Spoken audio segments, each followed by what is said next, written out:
Najma, usifanye hivyo. Najma, na promise nitahakikisha nitafanya taratibu zote ili niweze kuchukua. Twende Zanzibar Najma, ili tukalee mtoto wetu. Tafuta mchawi akutafutie mali.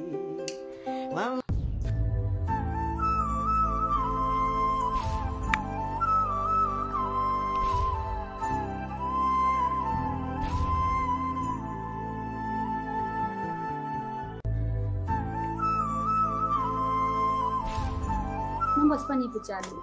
Usije kufanya chochote Chado. Ninaahidi utaacha ugomvi. Naomba hiyo kwa baba. Chado.